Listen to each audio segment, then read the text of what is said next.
அஸ்ஸலாமு அலைக்கும் வரஹ்மத்துல்லாஹி வபரகாத்துஹு. அன்பிற்குரிய சகோதர சகோதரிகளே, இஸ்லாத்தின் பார்வையில் உணவு, உடை, உறைவிடம் என்ற தொடர் நிகழ்ச்சியில் நேற்றைய தினம் இறுதியாக இந்த விலங்கினங்களில் என்ன தடை செய்யப்பட்டிருக்கிறது என்பதற்கு நபிகள் நாயகம் ஸல்லல்லாஹு அலைஹி வஸல்லம் கூறிய பொதுவான ஒரு விதியை பார்த்தோம்.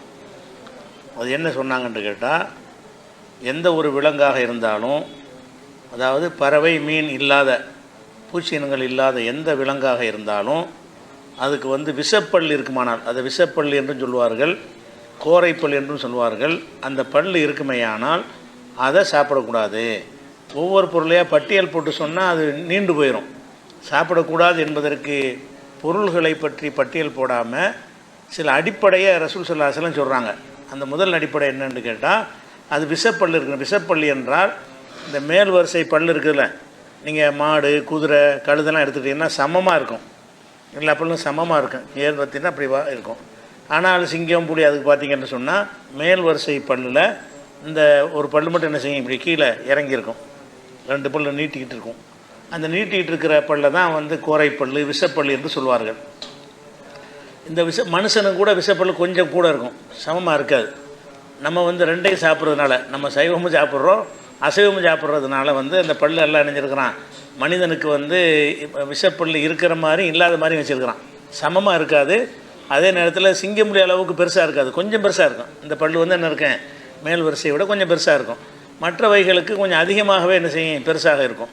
அப்போ இந்த அடிப்படையில் ரசூல் ஸல்லல்லாஹு அலைஹி வஸல்லம் விஷப்பல் உள்ளதையெல்லாம் தடை செஞ்சுட்டாங்க. அதில் விதிவிலக்கு வேறு இருக்குது. விஷப்பல் உள்ளதை தடை செஞ்சுட்டு இன்னென்ன விஷயங்கள் தவிரண்டு வரக்கு விதிவிலக்கு இருக்குது. அதை அடிப்படையில் நம்ம விளங்கிட்டோம்னு சொன்னால் எதை சாப்பிடலாம், எதை சாப்பிடக்கூடாதுங்கிறது தெளிவாயிரும். இந்த ஹதீஸ் புகாரில் 5530, 5780, 5781 ஆகிய இடங்களில் இருக்குது. இதே விஷயத்தில் பறவைக்கும் பார்த்துட்டு மொத்தமாக பார்த்துருவோம். பறவை இனங்களில் எது நமக்கு கூடும், ஏன்னா மொத்தமே 4 வகையான உயிரினம் தான். ஒன்று கடல் வாழ் பிராணிகள், அது தனியாக நம்ம பார்க்க போகிறோம். இன்னொன்று பூச்சி, புழு பூச்சி இனங்கள், அதை பார்த்துட்டோம். மைத்தத்து, அவைகள் அறுக்க முடியாது, அது மொத்தமாக ஹராம். மைத்தத்தில் நெஞ்சின புழு பூச்சி வகை, வண்டு, அதெல்லாம் அதில் அறுத்தல்ங்கிறது வராது. அறுத்தல் வரலை என்று சொன்னால் அது முறையாக அறுக்க முடியாது, முறையாக சாவாது அது. அதனால் மைத்தத்துங்கிற சொன்னோம்ல, அதில் அது 4 வகையில் அந்த ஒரு வகையை பார்த்துட்டோம். கடல் வாழ் விலங்குகளை பின்னாடி பார்க்க போகிறோம். அது இல்லாமல் இருக்கிற என்னென்னு கேட்டால் பறவை, விலங்கினங்கள், இந்த 2 வகையில் தான் எல்லா உயிரினங்களும் அடங்கும். அப்போ விலங்கினங்களுக்கு என்ன அளவுகோல், பறவைக்கு என்ன அளவுகோல்னு சொன்னால், விலங்கினங்களுக்கு அந்த விஷப்பல் அளவுகோலா, பறவைகளுக்கு என்ன அளவுகோல்னு கேட்டால் கீறி கிழித்து திங்கிற நகம். எல்லாத்துக்கும் நகங்கள் இருக்கும், நகத்தை நல்லா வளைஞ்சு போய் கூர்மையாக போய் கிழித்து சாப்பிட்ற மாதிரி, அதுக்கு பேர் மிஹ்லப்னு சொல்லுவாங்க அரபியில். எந்த பறவைகளுக்கு கீறி கிழித்து திங்கக்கூடிய நகம் இருக்கிறதோ அந்த பறவைகள் நமக்கு ஹராமு. நகம், கோழி கூட நகம் இருக்கும், ஆனால் அந்த பொருளை கீறி கிழிச்சு வாயினால தான் கொத்தி சாப்பிடும். அப்படி கிழிச்சு திங்கிறதுங்கிற ஒரு வகை சில பறவைகளுக்கு இருக்கும். அப்போ ரசூலுல்லாஹ் என்ன செய்கிறாங்கன்னு கேட்டால், அன்குல்லிதி மிஹ்லபி மின தைரி, பறவைகளில் அந்த கீறி கிழிக்கிற நகங்கள் உள்ள பறவைகள் எல்லாம் ஹராமு.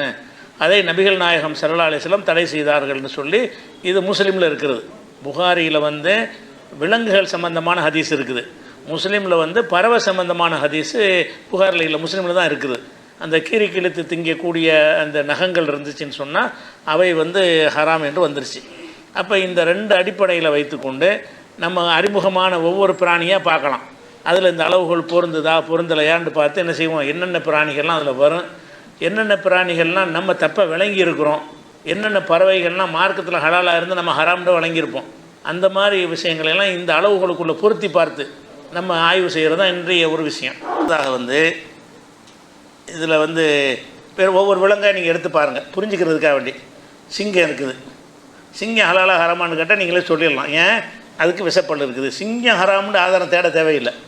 அது தனியாக சிங்கத்தை பற்றி குரான் அது சொல்லப்பட்டிருக்கான்னு பார்க்க தேவையில்லை. பொதுவான அளவுகள் சொல்லியாச்சு. விஷப்பல் உள்ளது ஹராம். அப்போ சிங்கத்துக்கு விஷப்பல் இருக்குதா ஹராம்னு நம்மளே முடிவு பண்ணி பண்ணலாம். அது சிங்கம், புலி, சிறுத்தை அந்த வகை புறாமல். அதே மாதிரி நாய் இருக்குது, நாய்க்கு விஷப்பல் இருக்குது. நாய் ஹராம்னு குரானில் கிடையாது, ஹதீஸ்லேயும் கிடையாது. நாய் சாப்பிடுங்கன்னு கிடையாது. இன்னும் சொல்ல போனால் நாயை வச்சு வேட்டையாடலாம்லாம் சொல்கிறத வச்சு பார்க்கும் பொழுது திங்கலாங்கிற மாதிரி கூட ஒருத்தர் நினச்சிடுவான். நாய் வேட்டையாடுறது சாப்பிடலாம்ன்ற அளவுக்கு அதை ஒரு நெருக்கமான பிராணியாக தான் வைத்திருக்கு. வீட்டில் வளர்க்குறதுக்கு தடை செஞ்சால் கூட வேட்டைக்காக வேண்டி வீட்டு பாதுகாப்புக்காக வேண்டி வளர்க்க அனுமதியும் கூட என்ன இருக்குது, நாயில் இருக்குது. அப்படி நினச்சிடக்கூடாதுன்னு சொன்னால் இந்த அளவு கூட பொருத்தி பார்க்கணும். நாய்க்கு வந்து விஷப்பல் இருக்கா இல்லையா? 2 பல்லு பெருசாக இருக்கும், நாய்க்கு இருக்கும். அதே மாதிரி வந்து பூனைக்கு இருக்கும். நாய்க்கு இருக்கிற மாதிரி புலி மாதிரி தான் பூனை சைஸ் சின்னதாக இருக்குமே தவிர அந்த உடல் அமைப்பு எல்லாமே இருக்கும். புலி சிங்கம் மாதிரி தான் அந்த பூனையுடைய அமைப்பு இருக்கும். அதே மாதிரி நாய், நரி, குள்ள நரி, ஓநாய், குரங்கு, இது எல்லாத்துக்கும் விஷப்பல் இருக்கும். இவைகள்லாம் சாப்பிடக்கூடாது. நம்ம இதெல்லாம் வந்து இதை சாப்பிடாதீங்கன்னு நேரடி ஆதாரம் கேட்கக்கூடாது. நேரடி ஆதாரம் தேட தேவையில்லை. அதுக்கு விஷப்பல் இருக்குதா இல்லையா? இருக்குது, இருந்தால் ஹராமாயிரும். அதே மாதிரி வந்து சில விஷயங்கள் வந்து நம்ம டவுட்ஃபுல்லாக உள்ளது சிலது இருக்குது. யானை இருக்குது, யானைக்கு விஷப்பல் இருக்குதா இல்லையா அப்படின்னு சொல்லி பார்த்தீங்கன்னா அந்த யானையை பற்றின அந்த பதிவு போடக்கூடிய அறிஞர்கள் வந்து 2 விதமாக சொல்கிறாங்க. யானைக்கு இருக்கக்கூடிய அந்த தந்தம் வந்து பல்லில் வராது, பல்லு அமைப்பில் சேராது. பல்லுன்னு சொன்னால் உள்ளக்க இருந்து அதை அரைக்கிறதுக்கு தானே பல்லுன்னு சொல்லுவாங்க. இது பல்லில் வராது, அது வேறு வகையில் உள்ள பல்லுடைய அந்த அம்சம் பல்லாக தான் இருக்கும். சோதிச்சு பார்த்தீங்கன்னா பல்லு மாதிரி தான் இருக்கும். நம்முடைய பல்லும் தந்தமும் ஒரே மாதிரி மெட்டீரியலாக தான் தெரியும். ஆனால் அது யானையுடைய பல்லாக எடுத்துக்கொள்வதா அல்லது அது இப்போ வேறு பல்லு அல்லாத இன்னொரு பொருளான்னு சொன்னால் 2 கருத்து சொல்ல இடம் இருக்குது. ஒரு விஷப்பல்லுன்னு சொன்னால் கீழே ஒரு பல்லு மேலே ஒரு பல்லு இருந்து அரைக்கிறதுக்கு தானே அந்த பல்லை யூஸ் பண்ணுவாங்க. இந்த யானைக்குரிய தந்தம் வந்து அதுக்கு வர யானை தும்பிக்கையை விட கீழேன்னா அன்றைக்கி தந்தம், யானைக்கு தந்தம்னு சொல்கிறோம்ல, அதுக்கு பல்லுன்னு வைத்து கொண்டோமே. ஆனால் அது எவ்வளோ பெருசாகலாம் இருக்கும், 3 மீட்டர்லாம் இருக்கும் ஒரு யானையுடைய தந்தம். சில யானைகளுக்கு அவ்வளோ பெருசாக இருக்கும், கீழே தரையில் வந்து இடிக்கும், அவ்வளோ பெரிய இதெல்லாம் இருக்குது. அதையெல்லாம் வைத்து என்ன செய்கிறாங்கன்னா சில பேர் வந்து இது பல்லு வகையில் சேராது அப்படின்ற ஒரு சாராரு சொல்கிறாங்க. என்ன இருந்தாலும் வாயிலேருந்து வந்துச்சுல, அதனால் பல்லு தான் சொல்லக்கூடிய அந்த சைஸ் ஏன் பார்க்குறீங்க அப்படின்னு 2 கருத்து அறிஞர்கள் மத்தியிலையும் இருக்கிறது. அதே மாதிரி வந்து இந்த மிருகத்தை ஆய்வாளர்களும் என்ன செய்கிறாங்கன்னா இது பல்லு வகையில் இருக்குது. பல்லு வகைன்னா ஆண் பெண் எல்லாத்துக்கும் ஒரே மாதிரி தானே வரணும். ஆண் யானைக்கு தான் தந்தங்கள் இருக்கும், பெண் யானைக்கு வந்து தந்தங்கிற பேரில் இருக்கும், சின்னதாக கொஞ்சமாக இருக்கும், இவ்வளோ பெருசாக இருக்காது.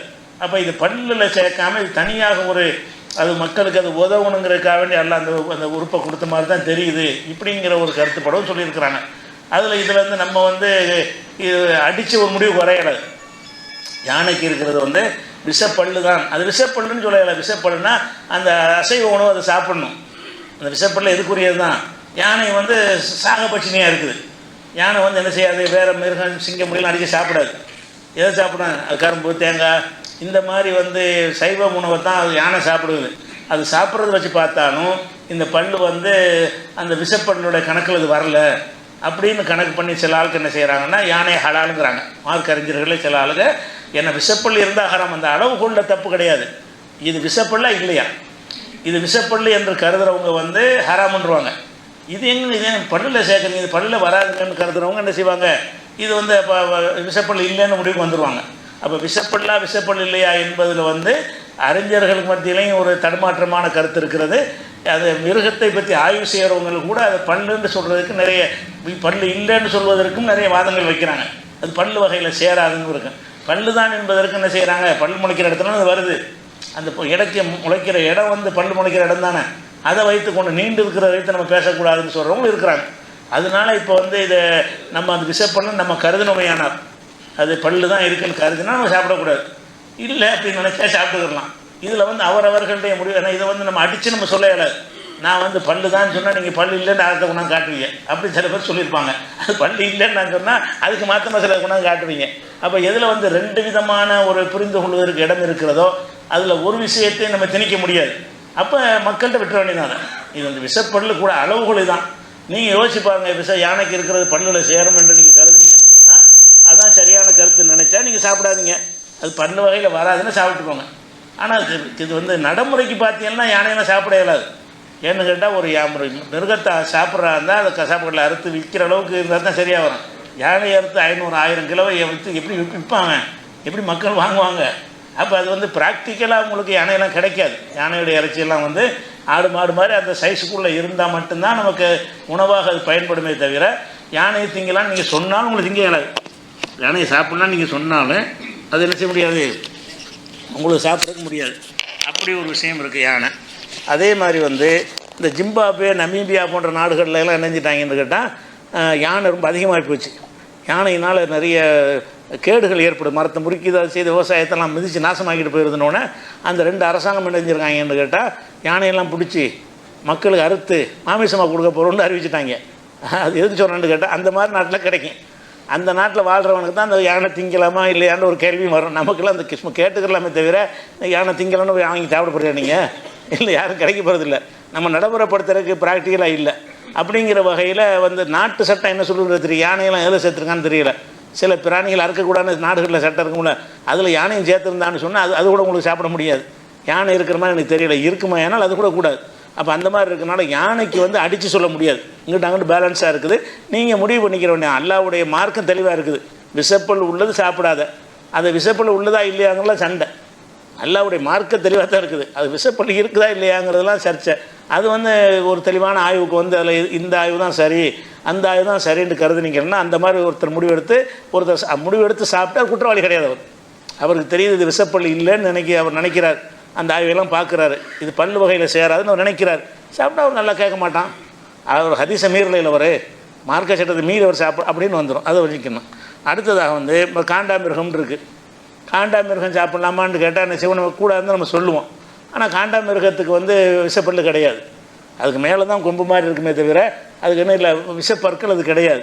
அப்போ விஷப்பல் இல்லாத காரணத்தினால காண்டாமிருகம் சாப்பிட்லாமான்னு கேட்டால் அது ஹலால் தான். ஆனால் மக்கள்கிட்ட கேட்டால் ஹலால் இல்லைன்றுவாங்க. என்னடா உங்களுக்கு தெரியாது, காண்டாமிருகம் பேரை சொல்லும்போது மிருகம்னு சொல்கிறோம், காண்டாமிருகம் பேரை ஒரு மாதிரியாக இருக்குது அப்படிங்கிற ஒரு சைஸை கொம்பு வேறு நீட்டிகிட்டு இருக்கா ஒரு சைஸாக ஒரு டிஃப்ரெண்ட்டான டைப்பில் இருந்தோம். நம்ம மனசு என்ன சொல்லுதுன்னு கேட்டால் ஹராம்னு சொல்லணுங்கிற மாதிரி தீர்ப்பு அளிக்கும்.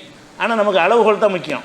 அளவுகோல் என்ன, அது விஷப்பள்ளி இருக்குதா, விஷப்பள்ளி இல்லை. அதே மாதிரி ஒட்டச்சிவிங்கி இருக்குது, ஒட்டகம் மாதிரி இருக்கும்ல ஒட்டச்சிவிங்கி, ஒட்டகத்தோட நல்லா கழுத்து பெருசாக இருக்கும்ல, அந்த ஒட்டச்சிவிங்கி சாப்பிட்லாமான்னு கேட்டால் தாராளமாக சாப்பிட்லாம். அது நம்ம சாப்பிடுவது கிடையாது. ஏன்னா அது பெரிய பிராணியாக இருக்கிறதுனால அதை வேட்டையாடி கொண்டு வரவும் முடியாது, அது சகஜமாக கிடைக்கவும் செய்யாது. அதனால் நம்ம சாப்பிட்றது இல்லையே தவிர அது கூடுமா கூடாதான்னு கேட்டால் என்ன செய்யணும், தாராளமாக சாப்பிட்ணும். ஏற்கனவே ஒட்டகமாக இருந்தாது, ஒட்டகத்துக்கு உள்ள மாதிரியான அமைப்பில் தான் அது இருக்குமே தவிர அந்த ஒட்டகச்சிவிங்களுடைய பற்களில் என்ன இருக்காது, விஷப்பல் இருக்கவே செய்யாது. விஷப்பல் தான் கணக்கு. மாதிரி மான் இருக்குது, ஆடு மாடு மாதிரி தான் மானுக்கு என்ன கிடையாது, விஷப்பல் கிடையாது. முயல் இருக்குது, முயலுக்கு விஷப்பல் கிடையாது. அது நடத்தின முயலை ரசூல்லா சாப்பிட்டாங்க, நேரடியான ஹதீஸ் வேறு இருக்குது. முயலுக்கு விஷப்பல்லும் இல்லை, அந்த ரசூல்லா சாப்பிட்டாங்கன்னு ஹதீஸ் சைடு சப்போர்ட்டுக்கு தான். ரசூல்லா சாப்பிடாட்டியும் அது ஹலால் தான். முயலை ரசூல்லா சாப்பிடாவிட்டாலும் அவங்க முதல் அளவுகள் சொல்லிட்டாங்கல்ல, விஷப்பள்ளி இல்லாட்டி சாப்பிட்லாம்ட்டு. அப்போ விஷப்பள்ளி இல்லாத அடிப்படையில் என்ன செய்யலாம், முயலை சாப்பிட்லாம். ரசூல் ஸல்லல்லாஹு அலைஹி வஸல்லம் முயல் சாப்பிட்டார்கள்ங்கிற ஒரு விஷயம் புகாரில் 2572 ஹதீஸில் ஒரு ஆள் என்ன செய்கிறாரு, முயலை வேட்டையாடிட்டு சாப்பிட்டு ரசூல்லா கொஞ்சம் ஒன்றா கொடுக்குறாரு. ரசூல்லா அதை வாங்கி கொண்டார்கள் அப்படிங்கிற ஒரு செய்தி புகாரில் 2572 ஹதீஸில் இருக்குது. திருமதியில் ஒரு ஆள் நான் முயலை சாப்பிட்லாமான்னு கேள்வி கேட்பார். தாராளமாக சாப்பிட்டுக்கன்னு ரசூல்லா சொல்லுவாங்க. இது திருமதியில் இருக்கிறது.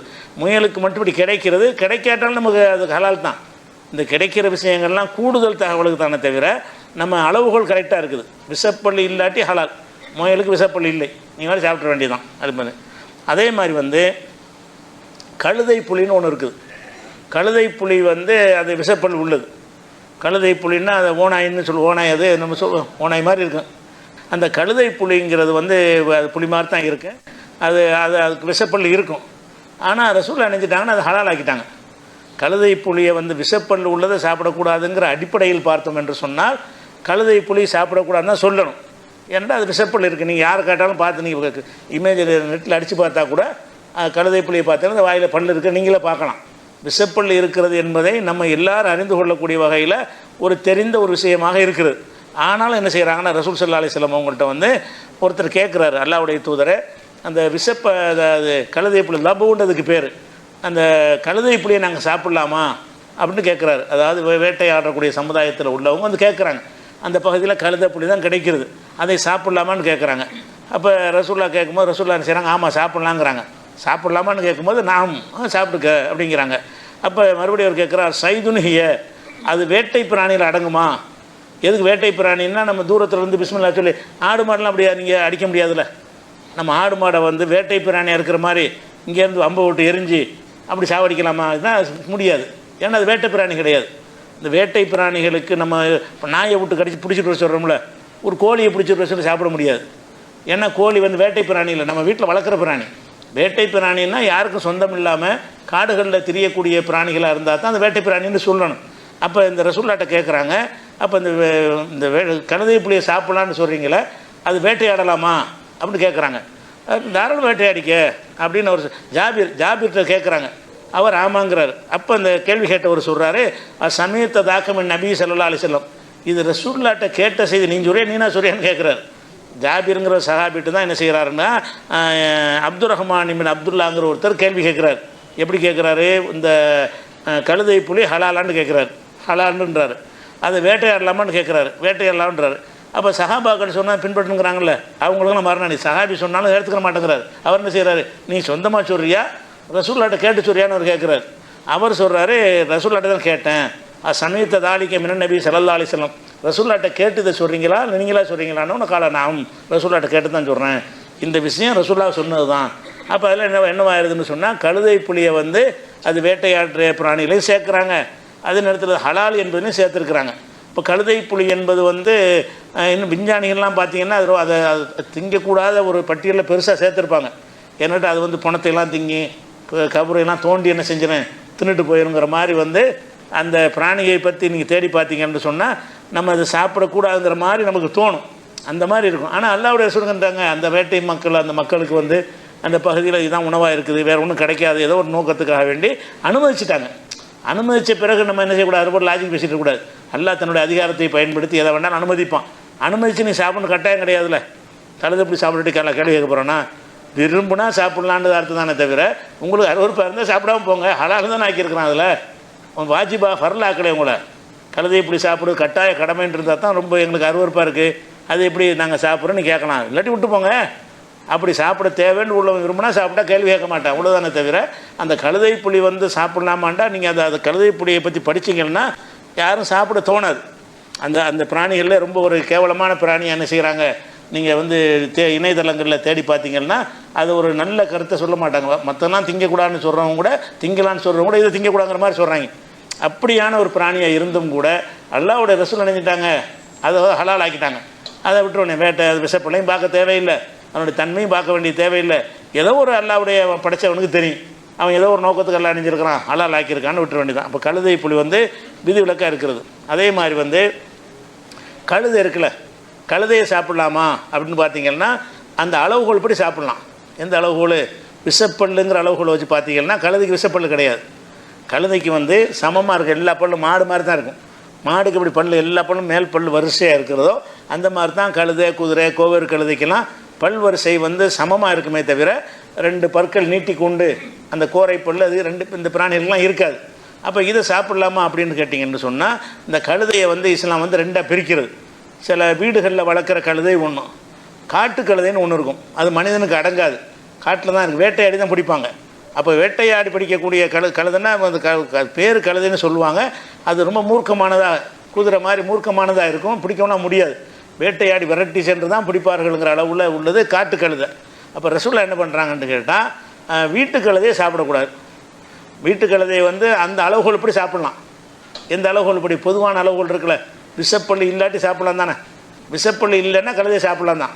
ஆனால் குறிப்பிட்டு சாப்பிடக்கூடாதுன்னு அதை ஏற்றுக்கிறணும். பொதுவான ஒரு அளவுகோலை சொல்லிவிட்டு குறிப்பிட்டு சிலதை அல்லாஹ் ஒரு ரசூலை சொல்லிட்டாங்கன்னு சொன்னால் அதைத்தான் நம்ம எடுத்துக்கிறோம். பொதுவானதை எடுத்துக்கிறோம். பொதுவானதுலேருந்து இது விதிவிலக்கு. பொதுவான அளவுகோல் பிரகாரம் கழுதையை சாப்பிட்லாம். ஏன் சாப்பிட்லாம், அதுக்கு விஷப்பல் இல்லை.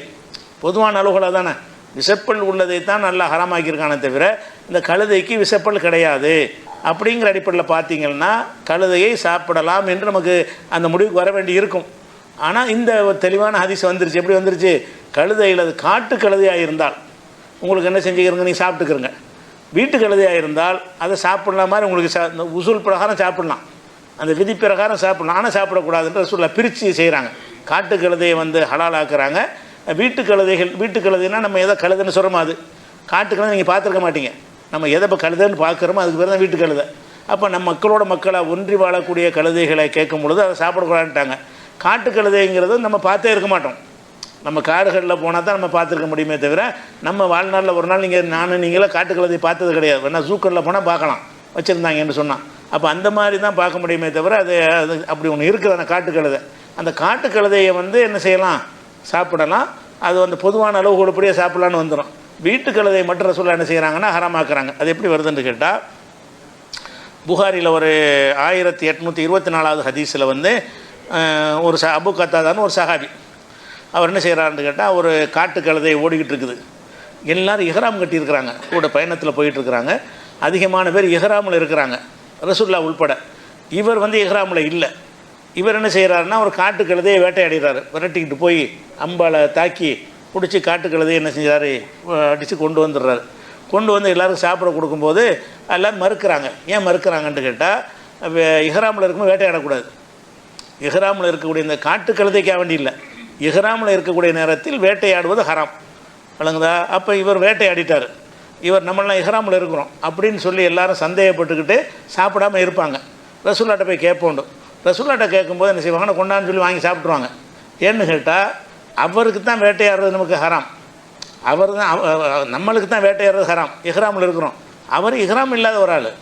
அபு கத்தாதாங்கிறத வேட்டை பிராணி திங்கிறது நமக்கு தடை இல்லை, வேட்டையாடுவதுதான் தடை. இஹ்ராமாக இருக்கும் நிலையில் நம்ம இப்போயே மதீனா இஹ்ராம் கட்டி போயிட்டீங்கன்னு வைங்களேன், போன பிறகு கொக்கு வேட்டையாடி கொண்டு பஜாரில் விற்கலாம், நீ வாங்கி திங்கலாம். அது வேட்டை பிராணி திங்கிறது ஹராம் கிடையாது. நீங்கள் வேட்டையாடக்கூடாது. இஹ்ராமில் இருக்கும் பொழுது இந்த மாதிரி ஒரு நீயத்தில் இருக்கிற நேரத்தில் உயிரினத்தை கொல்லக்கூடாது. வேட்டை பிராணிகள் அல்லாவோட அடைக்கலத்தில் உள்ள நீ கொள்கிற. அதனால் இஹ்ராம் நேரத்தில் நமக்கு எது தடைன்னு சொன்னால், அந்த வேட்டை பிராணிகளை வேட்டையாடுவதுதான் தடை, திங்கிறது எப்பவும் தடை கிடையாது. ஒரு மானையோ முயலையோ என்ன செய்கிறாங்க, ஹரமில் விற்கிது, நல்லா திங்கலாம். ஏன்னா நீங்கள் வேட்டையாடல, அவன் வேட்டையாட இஹ்ராம் இல்லாத வேட்டையாடி வந்திருப்பான். இஹ்ராம் இல்லாத உள்ளூர்வாசி யாராவது என்ன செய்வான், வேட்டையாடி கொண்டாந்து தந்திருப்பான். அப்போ வேட்டையாடப்பட்ட ஒரு பொருள் வந்து நமக்கு தரப்படுமையானால் இஹ்ராமில் உள்ளவர் கூட சாப்பிட்லாம். அந்த டவுட்டில் அவங்க சாப்பிடாமல் இருந்தாங்கல்ல, அப்போ ரசூல்லா என்ன செய்வாங்கன்னா, சாப்பிட்லாம், நமக்கு அது நமக்காக தானே, நமக்கு வேட்டையில் அவர் தானே வேட்டையாடினார், நம்மளை வேட்டையாடணும். அப்போ ரசூல்லா சில கேள்விலாம் கேட்பாங்க. நீங்கள் ஒரு வேட்டையாட போகும்போது நீங்கள் அவருக்கு எதுவும் துணை செஞ்சீங்களா, ஈட்டி எடுத்து கொடுத்தீங்களா, அம்பு எடுத்து கொடுத்தீங்களான்னு கேட்பாங்க. அதெல்லாம் இல்லைம்பாங்க. அப்போ நீங்கள் சாப்பிடுங்க, அவர் வேட்டையாடி இருக்கார், உங்களுக்கு அதுக்கு சம்மந்தம் இருக்குது. நம்ம ஒரு ஆளை வச்சு வேட்டையாடி தின்றக்கூடாது, அதுக்காகன்னு சொல்கிறாங்க. வேட்டையாட இஹ்ராமில் வேட்டையாடக்கூடாது, ஒரு ஆளை செட்டப் பண்ணி நீம்பி வேட்டையாடிட்டு வாண்டா, நீங்கள் தான் வேட்டையாடினா அர்த்தம்.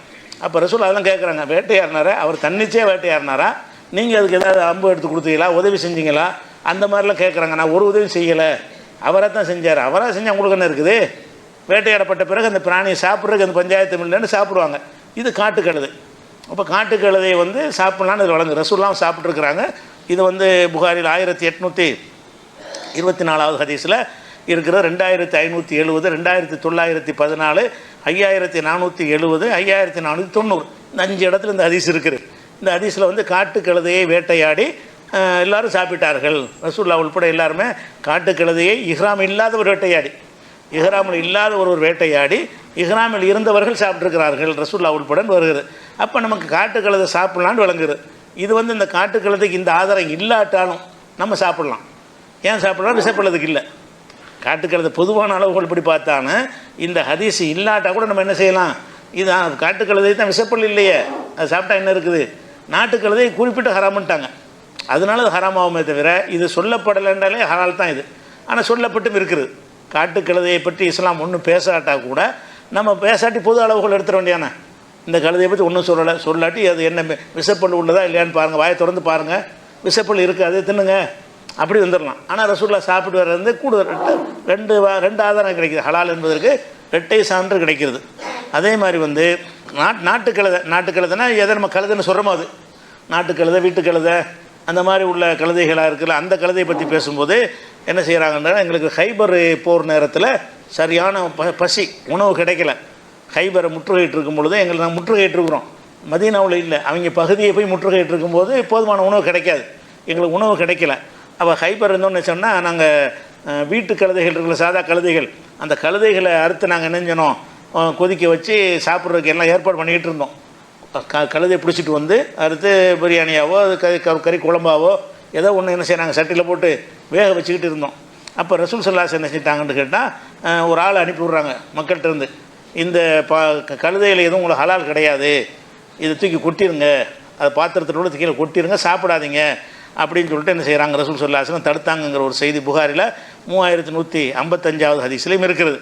அதே மாதிரி வந்து அதை சொல்லும்போது என்ன வார்த்தையை சொல்கிறாங்கன்னு கேட்டால், இன்னல்லாஹ வ ரசூலஹு என்ஹாக்கும் அன் லுஹுமில் ஹுமரில் அஹ்லியா, வீட்டு கழுதைகளை சாப்பிடுவதை ரசூல்லா ஹரமாக்கி விட்டார்கள்னு அறிவிப்பு செய்ய சொல்கிறாங்க. இந்த இப்போ குதிச்சுக்கிட்டு இருக்கும்போது அறிவிப்பு சொன்ன வாசகம் என்னென்னு கேட்டால் கழுத ஹராமுன்னு அறிவிக்கலை. எப்படி சொல்கிறாங்க? அஹ்லியான்னு சேர்த்துக்கிட்டாங்க. ஹுமுருன்னா கழுத, அஹ்லியான்னா வீடு. அப்போ ஹுமுருல் அஹ்லியா வீட்டு கழுதையை சாப்பிடுவதை ரசூலுல்லாஹ் ஹராம் ஆக்கிட்டாங்கன்னு சொல்லி அந்த அறிவிப்பாளர் செஞ்ச உடனே எல்லாத்தையும் இருந்தெல்லாம் கொட்டி விட்டாங்க. சாப்பிட்றதுக்காக சமைச்சு வச்சதெல்லாம் கொட்டிடுறாங்க அப்படிங்கிற ஒரு செய்தி புகாரில் 4199 ஹதீஸில், 4215, 4217, 4218, 5115, 5522 இவ்வளோ இடங்கள்லாம் என்ன இருக்கிறது? அந்த இது வந்து தடை செய்யப்பட்டிருக்குது. வீட்டுக்கழுதை, நாட்டுக்கழுதை, வீட்டுக்கழுதை எல்லாம் ஒன்று தான். வீட்டுக்கழுதை, நாட்டுக்கழுதை வந்து தடை செய்யப்பட்டிருக்குன்றது பார்த்துறோம். அதே மாதிரி வந்து இப்னு உமர் சொல்கிறாங்க, நகன் நபி ஸல்லல்லாஹு அலைஹி வஸல்லம் லுஹூமில் ஹும்ரில் அஹ்லியத்தி யௌம ஹைபர் நாளில் வீட்டுக்கழுதைகள் சாப்பிடுவதை ரசூலுல்லாஹ் ஹராமாக்கினார்கள். வீட்டுக்கழுதைன்னு வாசகத்தோடு தான் வருது. வீட்டுக்கழுதையை சாப்பிடுவதை, நாட்டுக்கழுதை சாப்பிடுவதை ரசூலுல்லாஹ் ஹராமாக்கினாங்கங்கிற ஒரு செய்தி புகாரில் 4217 ஹதீஸ்லையும் 5521 ஹதீஸ்லையும் இருக்கிறது. அதில் வந்து பிரச்சனை இல்லை. அது மாதிரி சொல்லும்போது என்ன செய்கிறாங்கன்னு கேட்டால், ஃபைன்னஹா ரிஜ்சுன், இந்த கழுதையை ஹராமாக்குற காரணம் வர சொல்கிறாங்க. ஃபைன்னஹா ரிஜ்சுன், அது அசுத்தமானது. இப்போ கழுதை ஹராமுன்னு சொல்கிறது மட்டும் நிப்பாட்டாமல் அது ஒரு அசுத்தமானது அப்படின்னு சொல்லி ரசூலுல்லாஹ் என்ன செய்கிறாங்கன்னா அந்த வீட்டு கழுதையை வந்து ஹராமாக்கிடுறாங்க. காட்டு கழுதை என்ன செய்யலை? ஹராமாக்கலை. அதை ஒன்று பார்க்குறோம். அதே மாதிரி வந்து கோவேறு கழுதை இருக்குது. கோவேறு கழுதைங்கிறது வந்து அது ஒரு தனி படைப்பு கிடையாது. குதிரையும் கழுதையும் இணைந்து பெறக்கூடியது பிறகு தான் கோவேறு கழுதை. கிராஸ், குதிரையுடைய ஆணு கழுதையுடைய பெண்ணு, கழுதையுடைய ஆணு குதிரையுடைய பெண்ணும் சேர்ந்து அந்த மாதிரி பெற்றெடுக்கிற குட்டிகளுக்கு தான் என்ன செய்வாங்க? கோவேறு கழுதைன்னு சொல்லுவாங்க. அது தனிப்பட்ட ஒரு இனம் கிடையாது. இந்த ரெண்டு கலப்புனால், இயற்கையாகவும் கலப்புனால் உண்டாகும். கழுதையும் குதிரையும் ஒரே மாதிரி இருக்கிறதுனால இயற்கையாக அவைகள் வந்து உடலுறவு கொள்ளக்கூடிய தன்மை அதுக்கு இருக்குது. கழுதையும் குதிரையை விரும்பும், குதிரையும் கழுதையை விரும்பக்கூடிய ஒரு தன்மை இருக்கிறது. செயற்கையாகவும் செய்வாங்க. செயற்கை என்ன செய்வாங்கன்னா, நமக்கு கழுதையில் அதிக வருமானம் இல்லைல்ல, அதனால் கழுதையை கொண்டு வச்சு குதிரையை கொண்டு ஜாயிண்ட் பண்ணி விட்டோம்னா இனி போடக்கூடிய குட்டி கோவேறு கழுதை வந்தால் கூடியிருமில்ல விலை. கழுதை குட்டியாக போடுறத விட கழுதை வந்து கோவேறு கழுதையை குட்டியாக போட்டுச்சுன்னு சொன்னால் அதுக்கு ரேட்டு கூட. குதிரைக்கு நெருக்கமான ரேட்டு வந்துடும், கொஞ்சம் சைஸு கொஞ்சம் பெருசாக இருக்கும். அப்போ அந்த கோவேறு கழுதைங்கிற ஒரு விஷயம் வந்து கிராஸாக வரக்கூடியது. அதாவது அந்த ரெண்டு இனங்கள் சேர்த்து கிராஸாக வரக்கூடியது. அது அல்லாஹ்வுடைய படைப்பில் இயற்கையாக அப்படி கிராஸ் ஆகிரும். இவங்க மனிதர் செய்கிறதுக்கு முன்னாடி அது இருக்கிறது. மனிதர்கள் வந்து இந்த மாதிரி கலப்பினத்தின் மூலமாக கோவேறு கழுதை உண்டாக்குறதுக்கு முன்னாடியே இயற்கையாகவே கோவேறு கழுதைகள்லாம் இருக்கும். ஆனால் அது எப்படி உண்டாகும்னு கேட்டால் இப்படி தான் உண்டாகும். கோவேறு கழுதைகள் என்ன செய்யாது? கோவேறு கழுதை ஏன்னா இனப்பெருக்கம் செய்யாதுன்னு சொல்ல போனால், கோவேறு கழுதை ஜாயின் பண்ணி இனப்பெருக்கம் செய்யாது. அது இந்த கிராஸில் வந்ததுனால அதோடு முடிஞ்சிடும். அப்போ எல்லா கோவேறு கழுதைகளும் இந்த மாதிரி தான் உருவாகும். ஆண் பெண்ணுடைய இந்த கிராஸ்னால தான் உண்டாகும், கலப்புனால. அப்போ அதை பற்றி சொல்லும் பொழுது ரசூல் ஸல்லல்லாஹு என்ன செய்கிறாங்கன்னு கேட்டால், அந்த ஹைபர் நாளில் வந்து சில பொருள்களை ஹராமாக்குறாங்க. ஹராமாக்கும் என்னென்ன ஹராமாக்குறாங்கன்னா, இப்போ நஹானா ரசூலுல்லாஹி ஸல்லல்லாஹு அலைஹி வஸல்லம் அனில் பிகாலி, கோவேறு கழுதையை ரசூலுல்லாஹ் எங்களுக்கு ஹராமாக்கினார்கள். அப்போ கோவேறு கழுதை கிராஸாக இருந்தாலும் அதை கழுதை கணக்கில் சேர்க்குறாங்க. கோவேறு கழுதையில் குதிரையும் சேர்ந்து இருக்குது, ஆனால் அது எந்த கணக்கில் சேர்க்குறாங்க? கழுதை கணக்கில் சேர்த்து அதை ஹராமாக்கினார்கள். ஒல் ஹமீர்னா வீட்டு கழுதை தான், கழுதுன்னு தான் வருது. வேறு ஹதீஸில் வீட்டுன்னு வந்ததுனால வீட்டு கழுதை ஹராமாக்கினார்கள். வலம் என்கனா அனில் ஹைலி, குதிரையை எங்களுக்கு ஹராமாக்கலை. ரசூல் ஸல்லல்லாஹு அலைஹி வஸல்லம் அவர்கள் வந்து கோவேறு கழுதையும் ஹராமிட்டாங்க, நாட்டு கழுதையும் ஹராமிட்டாங்க, குதிரையை வந்து எங்களுக்கு ஹராமாக்கவில்லை அப்படின்னு சொல்லி யார் செய்கிற ஜாபிர் அறிவிக்கக்கூடிய செய்தி இருக்கிறது. அதே மாதிரி வந்து புகாரில் வரக்கூடிய 4200, ஆனால் குதிரையெல்லாம் சாப்பிடலாமான்னு கேட்டால் கூடாதுமாங்க நிறைய பேர். குதிரை நம்ம நீங்கள் சாப்பிட்டு இருக்க மாட்டீங்க, குதிரை இறைச்சாங்கன்னா சாப்பிட மாட்டீங்க. ஏன்னு கேட்டால் அது சாப்பிடுவதற்கு உள்ளது இல்லை, நம்ம விளங்கி வச்சுருக்கிறோம். நீங்கள் சாப்பிடாமல் இருந்தால் அப்படின்னு பிரச்சனை இல்லை, கிடைக்கிட்ட சாப்பிடாம இருங்க. அது கூடுமா கூடாதான்னு தெளிவாக புரிஞ்சு வச்சுருக்கணும்ல. ஒருத்தன் சாப்பிட்டு அவனுக்கு என்ன பத்துவா? குதிரை கறியை சாப்பிட்டான்னு அவனை ஏதாவது அல்லா கேள்வி தௌபா செய்ய சொல்லணுமா? அது என்னென்னு அது விளங்கி வச்சுருக்கணும்ல. நம்ம சாப்பிட்றோமா இல்லையாங்கிற விஷயம் இல்லை, ஹராம்னா அதுக்கு அல்லாட்ட பதில் சொல்லணுமா இல்லையா? அப்போ குதிரையை பற்றி என்ன விஷயம் என்று கேட்டால், அதில் புகாரில் 4219 ஹதீஸில் வருகிறது. நஹா ரசூலுல்லாஹி ஸல்லல்லாஹு அலைஹி வஸல்லம் யௌம ஹைபர் நாளில் ரசூலுல்லாஹ் தடுத்தார்கள். அன் லுஹூமில் ஹும்ரில் அஹ்லியா, வீட்டு கழுதையுடைய இறைச்சியை சாப்பிடுவதை ரசூலுல்லாஹ் தடை செய்தார்கள். வரஹஸ ஃபில் ஹைலி, குதிரைக்கு அனுமதி அளித்தார்கள். அது தடுக்கவில்லைன்னு வந்திருக்கு, அது கூட தெளிவானதாக இல்லை. இது பர்மிஷன் கொடுத்தாங்கன்னு வருது. ஒரு ரஹஸ ஃபில் ஹைலி, குதிரைக்கு அனுமதியை கொடுத்து விட்டார்கள். குதிரையை சாப்பிடுவதற்கு நமக்கு கூடும், குதிரைக்கு இறைச்சி சாதாரணமாக கிடைக்கும் என்று சொன்னால், குதிரை இறைச்சினா வாங்கி சாப்பிட முடியாது. குதிரையெல்லாம் வந்து 10,000, 20,000, 50,000, 1,00,000, 2,00,000 தான் போகும். அந்த குதிரையுடைய தரத்துக்கு தகுந்த மாதிரி இந்த ஆடு மாடு ரேட்டுக்கெலாம் நீங்கள் என்ன செய்ய முடியாது, குதிரை வாங்க முடியாது, கட்டுப்படிலாம் ஆகாது. குதிரை கறிலாம் சாப்பிட சொன்னாலும் எவனும் விற்க மாட்டான் கறிக்கு. அதை விட அதை உயிரோடு விற்கிறது தான் அவனுக்கு ஜாஸ்தி ரேட்டு. ஆனால் ஒரு வேலை ஒரு உயிருக்கு போராடி கொண்டு இருக்கிறதுன்னு வச்சுக்கிறோங்களேன், அதை அறுத்து சாப்பிட்லாமான்னு நினைக்கிறான். அந்த குதிரை வச்சுக்கிறவனுக்கு என்ன செய்யுது, இன்னும் கொஞ்சம் நேரத்தில் செத்து போயிடும் இருக்கிறது.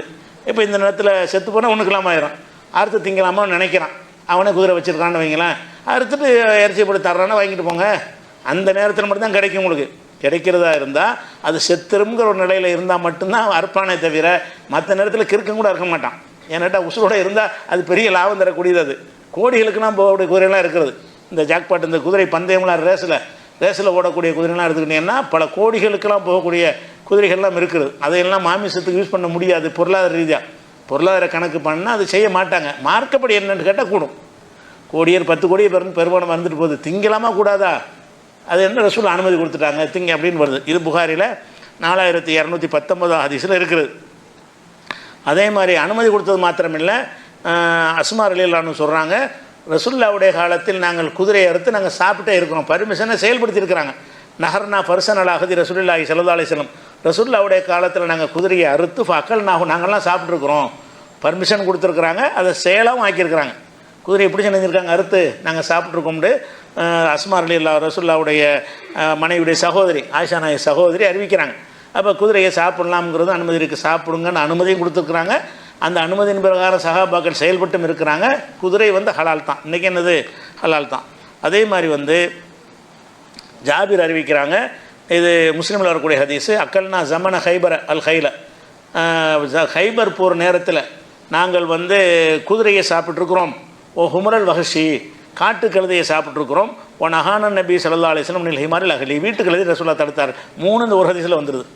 இந்த ஒரு ஹதீஸிலேயே தெளிவாக அனைத்து அடங்கிடுது. எப்படி வருது, ஹைபர் போகிற நேரத்தில் நாங்கள் குதிரையை சாப்பிட்ருக்குறோம். அப்போ ஹைபர் போரில் குதிரைங்கிற அன்றைக்கி ரொம்ப தேவையான போருக்கெல்லாம் அவசியப்படக்கூடியது. பசி தாங்க முடியலை, அதுக்காக என்ன செய்ய, குதிரையை வெட்டி சாப்பிடுங்கன்ட்டாங்க. அப்போ குதிரையை நாங்கள் சாப்பிட்ருக்குறோம். அதே மாதிரி காட்டு கழுதையும் இருந்திருக்குது, அதையும் வேட்டையாடி நாங்கள் சாப்பிட்ருக்குறோம். வீட்டு கழுதை மட்டும் சாப்பிடாதேன்ட்டாங்க. 3ஆக பிரித்து வீட்டு கழுதை என்ன சாப்பிட்றாதீங்க, காட்டு கழுதையை சாப்பிட்டுக்கிறங்க, குதிரையை சாப்பிட்டுக்கிறங்கன்ற சொல்ல அனுமதி கொடுத்தாருங்கிற செய்தி முஸ்லீமில் இருக்கிறது. அதே மாதிரி ஜாபிர் அறிவிக்கிறாங்க, சாஃபர்னா ரசூலுல்லாஹி ஸல்லல்லாஹு அலைஹி வஸல்லம், ரசூலுல்லாவோடு நாங்கள் பிரயாணம் பண்ணி போனோம். இப்போ குன்னான குழு ரசூல்லாவும் சேர்ந்துருக்காங்க அதில். இப்போ குன்னான குழு லுஹுமல் ஹைலி, அப்போது நாங்கள் எல்லாம் குதிரையுடைய மாமிசத்தை நாங்கள் சாப்பிடுவோம். ஒன் அஷரப் அல்பானஹா, குதிரையுடைய பாலையும் குடிப்போம். சாப்பிட்லான பால் குடிக்கலாம் தானே, குதிரையை சாப்பிட்லான்னு வந்துருச்சுன்னா அதனுடைய பாலையும் கறந்து குடிக்கிறதும் கொடுந்தானே. நாங்கள் அதனுடைய பாலை கறந்து குடிப்போம், குதிரையுடைய இறைச்சியை நாங்கள் சாப்பிடுவோம். ரசூலுல்லாவோட ஒரு பயணத்தில் இருக்கும்போது நாங்கள் சாப்பிட்ருக்குறோம்னு சொன்னால் ரசூலும் அடங்கிடுவாங்க. அதில் ரசூலுல்லாவோட நாங்கள் பயணத்தில் இருந்தோம், எல்லோரும் சாப்பிட்டோம்னா யார் அடங்குவாங்க, ரசூலும் அடங்கியிருக்காங்க. அப்போ குதிரையை ரசூலுல்லாவும் சாப்பிட்டுருக்கிறார்கள், அதனுடைய பாலை குடிச்சிருக்கிறார்கள் என்பது பைஹக்கியில் வரக்கூடிய ஒரு செய்தியில் இருக்கிறது. ஆனால் இந்த ஹனஃபி மதுஹபில் மாத்திரம் குதிரையை சாப்பிட்றது ஹராம்னு சொல்லி வச்சுருக்கிறாங்க. ஹனஃபி மதுஹப் பிரகாரம் அது கூடாது. ஏன் கூடாது என்று சொன்னால், குர்ஆன்லேருந்து ஒரு வசனத்தை காட்டுறாங்க. என்ன காட்டுறாங்கன்னு கேட்டால் 16வது சூறாவில் 8வது வசனம். அதில் என்ன வருதுன்னு கேட்டால், உல் ஹைல உல் பிகால உல் ஹமீர நீ தர்க்கபுகா வசீனா, குதிரையையும் கோவேறு கழுதையையும் 3 சொல்கிறான்ல குர்ஆனில் சொல்கிறான். உல் ஹைல குதிரையையும், உல் பிகால கோவேறு கழுதையையும், உல் ஹமீர சாதாரண நாட்டு கழுதையையும் அல்ல லி தர்க்கபுகா நீங்கள் ஏறி பயணம் செய்வதற்காக படைத்திருக்கிறான். ஓ ஜீனத்தன் ஒரு சமூக அந்தஸ்துக்காக படைத்திருக்கிறான் அப்படின்னு வருது. திங்கிறதுக்கு படைக்கலன்னு அவ்வளோ இதில் நடந்து அப்படியான முடியாது. அவர் இந்த 2 தானே சொல்லப்பட்டிருக்கு. ஹனஃபி இமாம்கள் என்ன சொல்கிறாங்கன்னு கேட்டால், இந்த கோவேறு கழுதை குதிரை இதெல்லாம் சொல்லும் பொழுது கழுதை குதிரை கோவேறு கழுது ஒரு அம்சம் என்னன்னு கேட்டால், நீங்கள் ஏறிச்சல் வாகனத்துக்கு தான், அது வாகனமாக பயன்படுத்திக்கிறங்க. ஒரு சமூக அந்தஸ்து இருக்கும்ல, என்கிட்ட இந்த கார் இருக்குது, அந்த கார் பெருமை அடிச்சுக்கிறோம்ல, அந்த மாதிரி அந்த காலத்தில் என்கிட்ட 2 குதிரை இருக்குது, 5 குதிரை வச்சுருக்கிறேன்னா அது ஒரு பெருமை. ஒரு சமூக அந்தஸ்துக்காக வேண்டியும் நீங்கள் ஏறி செல்வதற்காக வேண்டியும் அல்லாஹ் படைத்திருப்பதாக 3 பிராணிகளை சொல்கிறான். அது கழுதையும் சொல்கிறான், குதிரையும் சொல்கிறான், கோவேறு கழுதையும் சொல்கிறான். அந்த 2 ஹராம்னு சொல்லிடுறோம் வேறு ஆதாரத்தினால. குதிரையும் ஹராம் தான் வரும். ஏன்னு கேட்டால் சாப்பிடுவதை பற்றி சொல்லலை அப்படின்னு அவர் சொல்கிறார். இது சிந்திக்கிற முறை கிடையாது. இது 2க்கு படைச்சிருக்கணும்னா இன்னொன்று இல்லைன்னு அர்த்தம் கிடையாது. நீங்கள் ஏறி செல்லலாம், சமூக அந்தஸ்து இருக்குன்னு அர்த்தமே தவிர சாப்பிடுவது கூடாதுன்னு அர்த்தத்துக்கு என்ன செய்ய மாட்டோம். 10 பர்பஸ் இருந்தால் கூட 2 சொல்லுவோம் நம்ம, மீதியெல்லாம் இல்லைன்னு வராது. எதுக்கு ட்ரெஸ் போட்டிருக்கேன்னா என்ன செய்வான், ஒருத்தன் அழகுக்குமா, அழகு தான் போடுறியாப்பா, அவரத்தை மறைக்கிறதுக்கு போடலான்னு கேட்கக்கூடாது. அதுவும் தான் இருக்கும். அவன் ஏதோ ஒரு தெரிஞ்ச 10 விஷயத்தில் 2 சொல்லுவான். அப்போ அல்லாமல் என்ன செய்வான்னு கேட்டால், அன்றைக்கி எதோ சொல்லணுமோ 2 விஷயத்தை சொல்லியிருக்கானே தவிர வேறு ஆதாரங்கள் இருக்குது. இம்புட்டு வந்திருக்கு, அதுக்குன்னு என்ன செய்ய போகிறீங்க, சாப்பிட்டாங்கன்னு தெளிவான ஆதாரம் வருது. ரசூல்லா சாப்பிட்டாங்கன்னு வந்திருக்கு, சாப்பிடுங்கன்னு பர்மிஷன் கொடுத்தாங்கன்னு வந்திருக்குது. அப்போ அதை ரசூல்லா தடுக்கவில்லைன்னு வந்திருக்குது. அப்போ ரசூல்லாவோட பயணத்திலேருந்து நாங்களும் சாப்பிட்ருக்கோம்லாம் வருது. குதிரைக்கு வந்து தெளிவான ஆதாரங்கள் வந்து ஆத்தன்டிக்கான செய்தியில் வரும்போது இந்த வசனத்தை அப்படி புரியக்கூடாது. இந்த வசனம் தான் உங்களுக்கு ஆதாரம். இந்த வசனத்தை வைத்துக்கொண்டு குதிரைக்கு எல்லாம் சொல்லக்கூடிய என்னென்னு கேட்டால், குதிரைக்கு மட்டும் இல்லை, மூணுக்கும், குதிரை கழுது கோவேறு கழுது எல்லாம் நீங்கள் சவாரி செய்வதற்கு தான் படைச்சிருக்கேங்கிறான். சவாரி செய்ய படைச்சால் அது திங்கக்கூடாதுன்னு அர்த்தம் வருமா? சவாரி செய்ய படைச்சா சவாரி செய்யலாம்னு அர்த்தமே தவிர, ஏன்னா சவாரி செய்யக்கூடாதுன்னு சொன்னால் அதை நம்ம கண்டிக்கலாம். ஏன்னா சவாரி செய்யக்கூடாதுங்கிற, அல்ல சவாரிக்கு தானே படைச்சிருக்கான்னு சொல்லலாம். அப்போ சவாரி செய்வதற்கு படைச்சேன்னு சொன்னார்ல, வந்து திங்கிறதுக்கு படைச்சேன்னு என் சொல்லலைன்னு ஒரு கேட்குறாரு. அப்படி ஒன்று சொல்லணும்னு அவசியம் கிடையாது. அதனால் வேறு வகையின் மூலமாக நமக்கு சொல்லப்பட்டுச்சுன்னா அதுவும் ஆதாரம் தான். அது ஒரு விஷயம். இன்னொரு விஷயம் என்னென்னு கேட்டால், இப்னு மாஜாவில் ஒரு ஹதீஸ் ஒன்று இருக்கிறது. அதில் என்ன வருதுன்னு கேட்டால், நஹா ரசூலுல்லாஹி ஸல்லல்லாஹு அலைஹி வஸல்லம் லுஹுமில் ஹைலி ஒல் பிகாலி ஒல் ஹமீரி, இந்த மூணையுமே குறிப்பிட்டு, இந்த வசனத்தில் உள்ள மூணு இருக்குல்ல, இந்த மூணையும் குறிப்பிட்டு குதிரை இறைச்சியையும் கோவேறு கழுதை இறைச்சியையும் கழுதை இறைச்சியையும் ரசூலுல்லா தடை செய்தார்கள் அப்படின்னு ஒரு ஹதீஸையும் எடுத்து ஹனஃபில் ஆதாரம் காட்டுவாங்க. அவங்களுக்கு எத்தனை இது பலவீனமான ஹதீஸ்னு, இந்த ஆதாரத்தை நிற்காத ஹதீஸு. பலமான ஹதீஸ்களெல்லாம் தூக்கி அதன்படி முடிவு எடுக்காமல் என்ன செய்கிறாங்கன்னு கேட்டால், இந்த பலவீனமான ஹதீஸை, இந்த ஹதீஸை கொண்டாந்து சாலிஹ் இப்னு யஹ்யா என்பவர் தான் இதை அறிவிக்கிறார், அறிவிப்பாளரில் வர்றார். இவர் வந்து என்ன செய்கிறாருன்னா, பலவீனமான ஒரு ஆள், நம்பகமானவருக்கு மாற்றமாக அவர் அறிவிச்சிருக்கார். நம்பகமான அறிவிப்பாளர்கள்லாம் என்ன செய்கிறாங்கன்னா, ரசூலுல்லாஹ் சாப்பிட்டாங்கன்னு சொல்கிறாங்க, அனுமதிச்சாங்கன்னு சொல்கிறாங்க. அதுக்கு மாற்றமாக அறிவிக்கிறது ஒன்று. அதே மாதிரி என்ன செய்கிறாங்கன்னா, இவர் சந்தேகத்துக்குரிய ஒரு ஆளுன்னு சொல்லி புகாரிலேருந்து பல அறிஞர்கள் என்ன செய்கிறாங்கன்னா இவர் விமர்சனம் பண்ணியிருக்கிறாங்க. அதே மாதிரி வந்து இதை அறிவிக்கிறதுல சாலிஹ் இப்னு யஹ்யான்னு ஒருத்தர் அறிவிப்பாளர் வருவார். அவர் யாருன்னு தெரியவே இல்லை. அவர் யார் வழியாக அறிவிப்பார்னா வாப்பா வழியாக அறிவிப்பேன்னு சொல்லுவார். வாப்பா யாரும் தெரியலை. அப்போ அறிவிக்கிற அறிவிப்பாளரை பற்றின விவரம் கிடையாது, அவங்க தகப்பனார் யாருன்னு கிடையாது. இந்த மாதிரி ஒரு காரணத்தினால இந்த ஹதீஸில் 3 பலவீனம் இருக்கிறது. 2 அறிவிப்பாளர் யாருன்னு தெரியாத ஆள் இருக்கிறாங்க, ஒரு அறிவிப்பாளர் வந்து நம்பகம் இல்லாமல் இருக்கிறாரு. 3 பலவீனம் உள்ள ஒரு செய்தியில் தான் கழுதை சாப்பிடுவதை தடுத்தார்கள்னு வருகிறது. அப்போ இது ஆதாரத்துக்கு நிற்காது. அவங்க அனபி மதத்தில் கேட்டாலும் சரியான ஹதீஸான இல்லைன்னு ஒத்துக்குருவாங்க. ஆனால் என்ன செய்கிறாங்கன்னா, அவங்க ஆயத்துக்கு வச்சுக்கிட்டு இந்த ஆயத்து இது ஆயத்தை ஒட்டி வரலாம் இந்த ஹதீஸ், அதனால் ஏற்றுக்குருவாங்களாம். அந்த ஹதீஸில் ஆயத்தை ஒட்டி வரலாம். ஆயத்தை ஒட்டி வெட்டியுமே வரல, சம்மந்தமே இல்லை. ஆயத்தில் வந்து சாப்பிடாதேன்னு சொல்லி இருந்தால் தான் ஒட்டி வந்து நீங்கள் சொல்ல முடியும். ஆயத்தில் வந்து சாப்பிடுவது பேசலை. அவங்க சொல்லக்கூடிய அந்த ஆயத்தில் வந்து இந்த 3ஐயும் சொல்லிவிட்டு நீங்கள் ஏறி செல்லலாம், சமூக அந்தஸ்துக்கு பயன்படும்னு சொல்லப்பட்டிருக்கே தவிர சாப்பிடுவதை பற்றி கூறப்படலை. சாப்பிடு என்றோ சாப்பிடக்கூடாது என்றோ அந்த வசனம் பேசவே இல்லை. அப்படின்னா வேறு ஆதாரத்தை வச்சு தான் முடிவு எடுக்கணும். அதனால் என்னென்னு கேட்டால், குதிரையை பொறுத்த வரைக்கும் அந்த பொதுவான அளவுகள் ஒன்று இருக்கிற, அதையும் பார்க்கணும்ல. பொதுவான அளவுகள் என்ன? விஷப்பல்லு அளவுகள். குதிரைக்கு விஷப்பல்லு கிடையாது. அப்போ விஷப்பல்லு அடிப்படையில் நீங்கள் பார்த்தாலும் குதிரை வந்து ஹலால் ஆகிவிடுகிறது. குறிப்பிட்டு ஹலால் என்ற சொல்லி விட்டார்கள், அதனாலே ஹலால் ஆகிவிடுகிறது. அதனால் வந்து இந்த ஹனஃபி மதுஹபில் மட்டும்தான் இதை வந்து கூடாதுன்னு சொல்கிறாங்களே தவிர மற்ற மதுஹபில் எல்லாம் மாலிகி, ஹம்பலி, ஷாஃபி எல்லாம் என்ன செய்கிறாங்க, அது கூடுங்கிறாங்க இந்த ஹதீஸ் அடிப்படையில். இப்போ நம்ம சொன்ன வாதத்தின் இதான் கரெக்டாக இருக்கிறது அவர் சொன்னதை விட. அதே மாதிரி வந்து இது ஒரு ஆமாயிடுச்சா. அது மாதிரி என்ன செய்கிறாங்கன்னா, அல்லாஹ் வந்து ரசூலுல்லாஹ் வந்து சில விஷயங்களை வந்து கெட்டதுன்னு சொல்லியிருப்பாங்க. கெட்ட ஜீவன், இது கெட்ட ஜீவன், தீய ஜீவன் என்ற ஒரு விஷயத்தை பற்றி பேசப்படுமையானால் அது சாப்பிடுவதற்கு வந்தது அல்ல. ஏன்னு கேட்டால், ஃபிஸ்க்குங்கிற வார்த்தைக்கு பேர். ஃபிஸ்க்குங்கிற வார்த்தையை சில பிராணிகளுக்கு ரசூலுல்லாஹ் பயன்படுத்துகிறாங்க. அதை எதை வச்சு இதை முடிவு எடுக்கிறாங்கன்னு கேட்டால், குர்ஆனில் 6வது சூறாவில் 121வது வசனத்தில் சொல்லும் பொழுது, லா தகுலு மிம்மாலம் இது குரிஸ்மில்லாஹ் அலைஹி, அல்லாஹ்வுடைய பெயர் சொல்லப்படாத பிராணிகளை சாப்பிடாதீங்க சொல்லிவிட்டு, ஒயின்னஹுல ஃபிஸ்குன், அது கெட்டது, சாப்பிடக்கூடாது. காரணமாக அல்ல என்ன சொல்கிறான்னு கேட்டால், ஃபிஸ்க்குங்கிற வார்த்தையை பயன்படுத்தினான். பிராணிகளுக்கு ஃபிஸ்க்குன்னு பயன்படுத்தினா கெட்டதுன்னு அர்த்தம். அப்போ எதெல்லாம் ஃபிஸ்க்குங்கிற அடைமொழியில் வருதோ, எந்த பிராணியை பற்றியாவது இது கெட்டதுன்ற ரசூலுல்லாஹ் சொல்லிட்டாங்கன்னு சொன்னால் அதை சாப்பிட்றன்னு தனியாக சொல்ல தேவையில்லை. கெட்டதுன்னு சொன்னாலே சாப்பிடக்கூடாது வந்துடும். அப்போ எந்த பிராணியை பற்றியாவது அல்லாஹ்வோ ரசூலுல்லாஹ் வந்து இது ஃபிஸ்க்கு, இது கெட்டது, தீயது என்று சொல்லியிருப்பார்களே, ஆனால் அவற்றை சாப்பிடக்கூடாது என்று தான் நம்ம கருத்து எடுக்கணும். ஏன்னு கேட்டால், இந்த அல்லாஹ்வுடைய பெயர் சொல்லாமல் அறுக்கிறான்ல, அதுக்கு அல்லாஹ் என்ன பேர் வைக்கிறான்னு கேட்டால், இன்னும் கூட ஃபிஸ்குன், அது கெட்டது, அதனால் திங்காதீங்கிறான். அப்போ அல்லாஹ்வுடைய பெயர் சொல்லி அறுத்ததை, பெயர் சொல்லாமல் அறுத்ததை வந்து ஏன் சாப்பிடக்கூடாதுங்கிறான்னு கேட்டால், அது தீயது, கெட்டதுங்கிற ஃபிஸ்க்குங்கிற வார்த்தை எல்லாம் போட்டு காட்டுறான். இது 621 இருக்கிறது. அதே மாதிரி வந்து 645லையும் இந்த ஃபிஸ்க்குங்கிற வார்த்தையை பயன்படுத்தினா இதே விஷயத்துக்கு. இந்த அடிப்படையில் பார்த்தீங்கன்னு சொன்னால், அப்போ இது மாதிரி ரசூலுல்லாஹ் வந்து வேறு எதுக்காவது பயன்படுத்தி இந்த வார்த்தையை எதுக்காவது பயன்படுத்திக்கிறாங்கன்னு பார்த்தீங்கன்னா, ஒரு 5 விஷயத்துக்கு பயன்படுத்தியிருக்கிறாங்க. 5 விஷயம் என்னென்னு கேட்டால், இது புகாரில் 3314வது ஹதீஸில் வருகிறது. ஹம்சுன் ஃபவாசிக்கு, 5 பிராணிகள் கெட்டவை, ஃபவாசிக்கு ஃபிஸ்கில் உள்ளது. ஹம்சுன் 5 பிராணிகள், ஃபவாசிக்கு கெட்டவை தீயவை. 5 எத்தனை பிராணிகள் எல்லாம் படைச்சிருக்கிறான், அதில் இந்த 5 மட்டும் குறிப்பிட்டு கெட்டவைன்னு சொல்கிறாங்கன்னா என்ன அர்த்தம்? நல்லவை கெட்டவைலாம் ஹராம் தானே, நல்லவைன்னு சொல்லலை. இப்போ ரசூலுல்லாஹ் வந்து அது கெட்டவைன்னு சொல்கிறாங்க.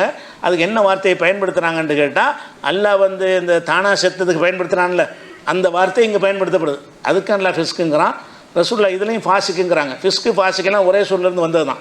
அது என்ன 5 பிராணி என்று கேட்டால், அது யுக்தல்ன ஃபில் ஹரமி, இவற்றை வந்து ஹரமுலையே கொள்ளலாம்.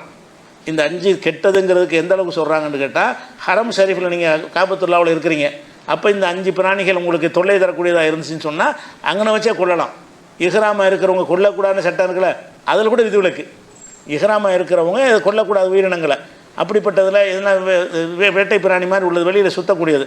அது 5 என்னன்னு கேட்டால், அல் ஃபாரத்து, 1வது எலி. எலி சாப்பிட்லாமான்னு கேட்டால் சாப்பிடக்கூடாது. ஏன் சாப்பிடக்கூடாதுன்னா அது கெட்டதுன்னு ரசூலுல்லாஹ் சொல்லிட்டாங்க. கெட்டதுக்கு அல்லாஹ் குர்ஆன் என்ன சொல்கிறான்னு கேட்டால் ஹராமாக்குறான். கெட்ட இந்த ஃபிஸ்க்குன்னு வந்துருச்சுன்னா என்ன ஆயிரும்? அது ஹராம் ஆயிரும். அப்போ எலியை வந்து நீங்கள் என்ன செய்யலாம், ஹரமில் கூட எலி ஓடிட்டு இருக்கா, அடி சாவடிக்கலாம். நீங்கள் ஹராமில் இருக்கிறீங்க, ஹரமில் வச்சு எந்த உயிரையும் கொள்ளக்கூடாதுல்ல. ஹரம் ஷரீஃபில் அந்த மக்காவுடைய புனித எல்லைக்குள்ளே வைத்து ஒரு ஆடோ மாடை வந்தால் கொள்ளலாமா? கொள்ள முடியாது.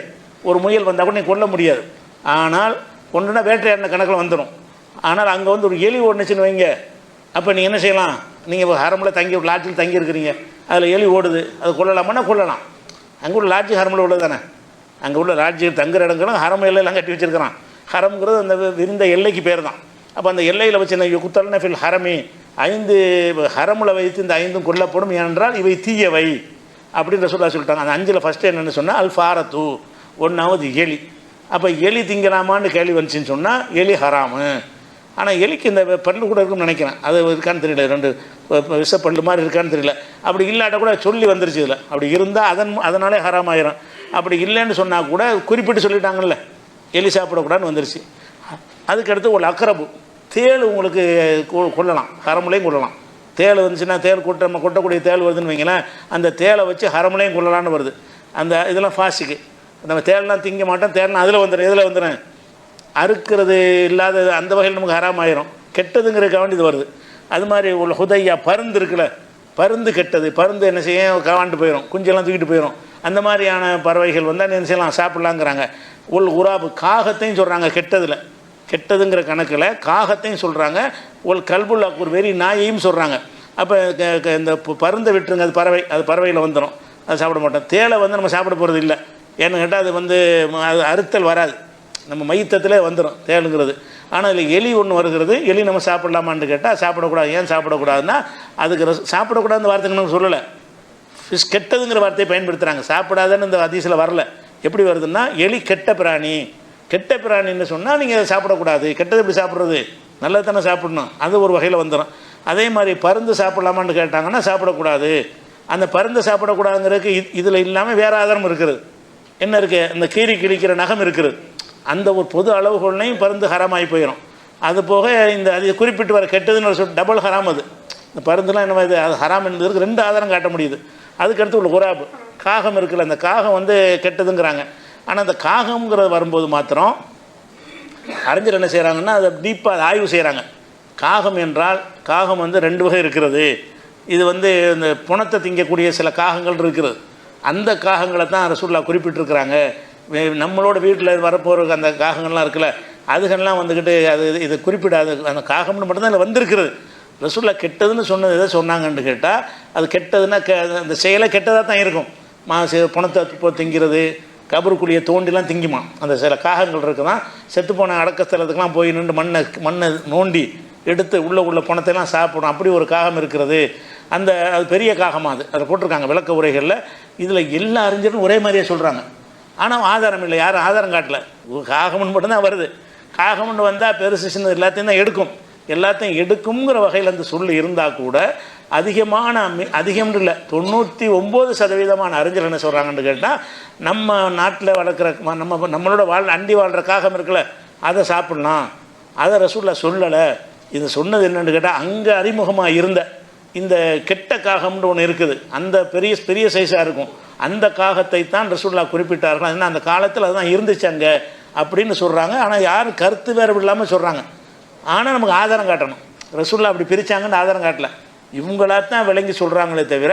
அதனால் காகங்கிறதே சாப்பிடக்கூடாது என்பது தான் தெளிவான வார்த்தையிலேருந்து விளங்குறது. ஆனால் காகத்துக்கு அந்த இதெல்லாம் கிடையாது, கீரி திங்கிற நகமெல்லாம் இருக்காது, சும்மா கொத்தி கொத்தி தான் சாப்பிடும். ஆனால் அந்த காகத்தை வந்து அந்த அளவுகோலில் ஹராம்னு சொல்ல முடியாது.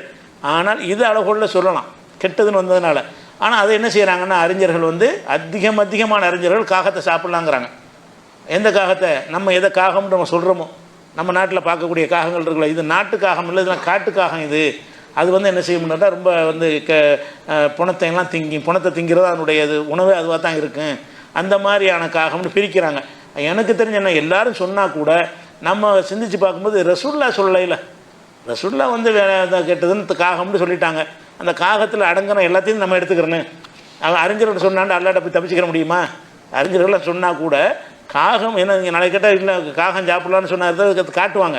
அதுக்காக சொன்ன காகம் சாப்பிட்டு நீ காட்டினாலும் சரி தான். அதெல்லாம் அறிஞர்கள் ஏகமானதாக சொல்லியிருக்கிறாங்க என்பதில் மாற்று கருத்து இல்லை. மிக அதிகமான அறிஞர்கள் வந்து இந்த காகம் வந்து சாப்பிடத்தக்க காகம்னு சொல்கிறாங்க. நம்ம எதை காகம்னு பார்க்குறோமோ அதை.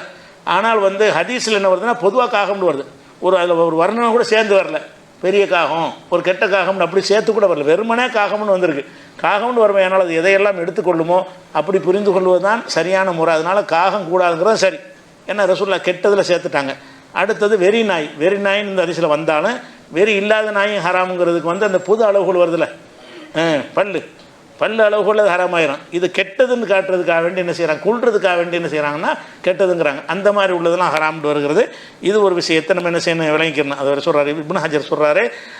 உட்காந்து இதை சொல்லிடணும்ல, மற்ற அறிஞர்கள்லாம் சொன்னாங்கிற ஒரு ஆதாரம் காட்டணும்ல. உட்காந்து இத்தஃபக்கல் உலமாக்கள் எல்லாம் ஒருமித்த கருத்தில் இருக்கிறார்கள். இப்னு ஹஜர் எடுத்து காட்டுறாரு. எப்படி சொல்கிறாருன்னா அல்லா இஹ்ராஜில் குராபி சகீர் இல்லது ஏக்குள் ஹப்பம் இந்தாலிக்க, அந்த தானியங்கள் எல்லாம் பொறுக்கி சாப்பிடுதில்ல காகங்கள், அதை இதில் நீக்கிவிட வேண்டும், அது இதுக்கு பொருந்தாது என்று எல்லா அறிஞர்களும் என்ன செய்கிறாங்க ஏகமானதாக இருக்கிறார்கள். குராபு ஜராய், அது வந்து பயிரை ஒட்டி வாழுகிற காக்கம் என்றதுக்கு சொல்லப்படுகிறது.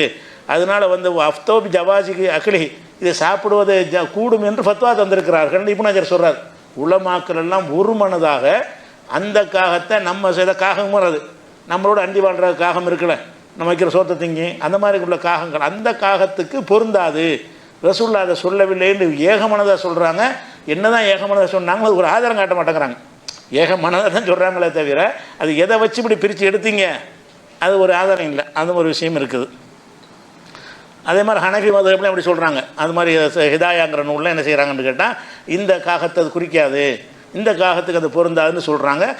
வந்து இதில் எந்த கருத்து வேறுபாடும் இல்லை. இப்னு குதாமா சொல்கிறாரு ஒமா அல்லுன்னு ஃபீஹி ஹிலாஃபன், இதில் எந்த மாற்று கருத்தும் நான் அறியவில்லை, யாரும் மாற்று கருத்தை சொல்லலைங்கிறாங்க. இதில் காகத்தை ரெண்டாக பிரித்து இந்த காகம் திங்கலாம் அந்த காகம் திங்கக்கூடாதுன்னு பிரிக்கிறாங்க. நான் ஹதீஸில் பிரிக்கிறக்கூடிய வாசகம் இல்லை. ஆனால் எல்லாரும் ஏகமானதாக ஏன் புரிஞ்சாங்கன்னு தெரியல. அனைவரும் சேர்ந்து கொண்டு இந்த காகத்தை சொல்லவே இல்லைங்கிறாங்க. ஆனால் நம்ம பேணுதல் என்னன்னு கேட்டால் காகம்னு சொல்லிட்டாங்க, எல்லாம் தான் அடங்கும். எத்தனை அறிஞர் சொன்னாலும் சரி, அவங்க எதை வச்சு நீங்கள் சொன்னீங்க இது அடங்காதுங்கிறதுக்கு நீங்கள் காட்டக்கூடிய தலீல் என்ன? இந்த தலீல் அது பணத்தை திங்குது, இது நெல்லை திங்குது, இந்த ஒரு தலீல் தான் காட்டுறாங்களே தவிர அப்படி ரசூலில் பிரித்து பார்க்கல. அதனால் வந்து கூடாது என்பது தான் சரி.